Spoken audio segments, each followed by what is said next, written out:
السلام علیکم ورحمۃ اللہ وبرکاتہ۔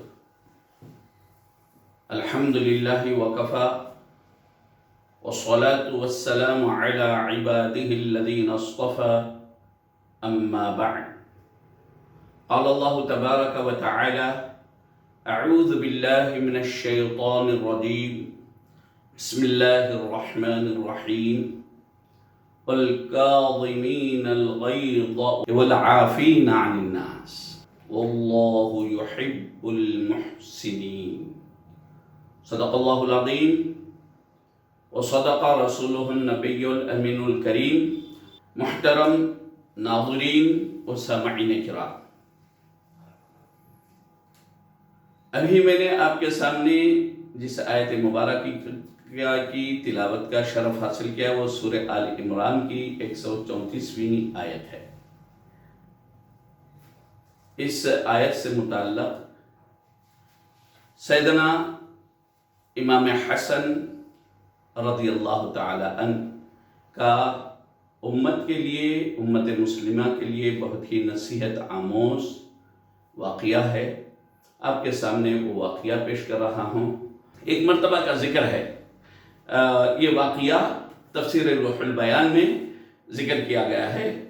ایک مرتبہ کا واقعہ ہے کہ آپ دسترخوان پہ بیٹھے ہوئے ہیں، مہمان آئے ہوئے ہیں، سب لوگ جو ہے کھانے کے لیے بیٹھے ہوئے ہیں، تو آپ کا ایک غلام تھا، وہ سالن لا رہا ہے، دسترخوان پہ رکھ رہا تھا۔ اتفاق سے اس کے ہاتھ سے پیالہ، جو سالن کا کٹورا تھا، بڑا پیالہ چھوٹ گیا،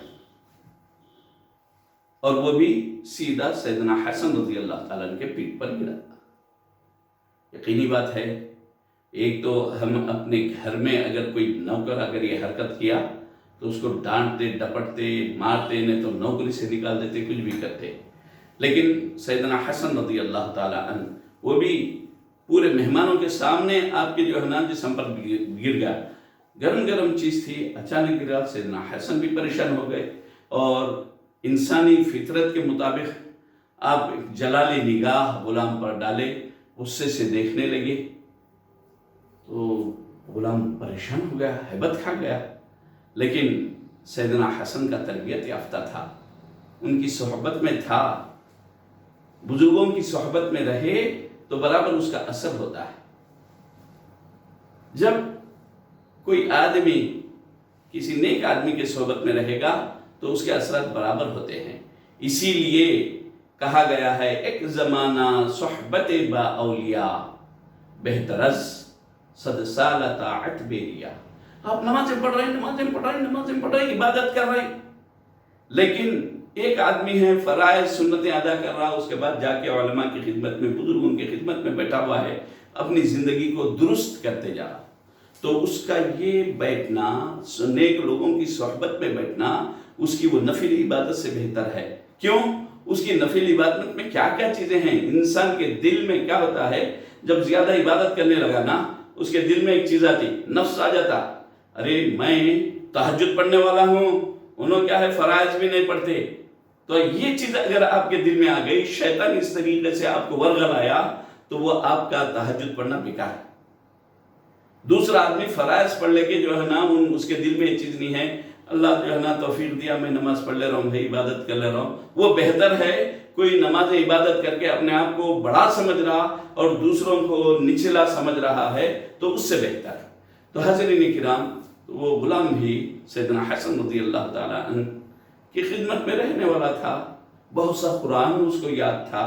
جب آپ کی جلالی نگاہ کو دیکھا تو غلام بجائے پریشان ہو کے کرنے کے بجائے قرآن کی آیت کو تلاوت فرمایا۔ دیکھیے کیا شان ہے، رہنے والے صحبت میں رہنے کی وجہ سے کتنا فرق پڑ گیا۔ غلام قرآن کی آیت کو تلاوت کیا، والکاظمین الغیظ۔